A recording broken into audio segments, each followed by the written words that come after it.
नमस्कार दोस्तों, law classes में आपका स्वागत है। इसी क्रम में एक नए टॉपिक पे हम चर्चा करेंगे जो लूट और डकैती के संबंध में है। बीएनएस की बात करें तो इसको 309 और 302, लूट को 309 में डिफाइन किया गया और डकैती को 310 में डिफाइन किया गया।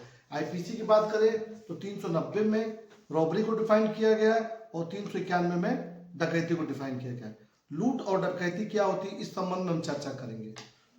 हर प्रकार के जो लूट होती है उसमें चाहे चोरी होती है चाहे उद्यापन होता है, उसको बोलते हैं थेफ्ट हो या एक्सटॉर्शन हो। अगर लूट चोरी के संबंध में अगर लूट को देखा जाए तो चोरी तब लूट है अगर कोई अपराधी चोरी करते समय या चोरी का प्रयत्न करते समय या चोरी की गई संपत्ति को अभिप्राप्त करते के समय या अभिप्राप्त करने के संबंध में किसी व्यक्ति को अपराधी सदोष अवरोध या उपहति या मृत्यु का भय दिखाता है, चाहे तत्काल सदोष अवरोध या तत्काल मृत्यु या भय दिखाता है, जिसके संबंध में वो व्यक्ति भय में आकर उस संपत्ति को उस व्यक्ति को प्रदान करता है, तो माना जाएगा ना उसने उसके साथ लूट किया।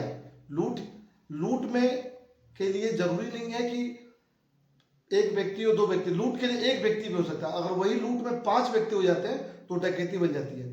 डकैती का डिफिनेशन देखा जाए तो 309 और 310 में बीएनएस में दिया गया और आईपीसी में दिया गया है 390 और 391 में। अगर डकैती की जाती है तो डकैती के लिए 5 व्यक्ति चाहिए मिनिमम, लूट के लिए एक व्यक्ति ही पर्याप्त है।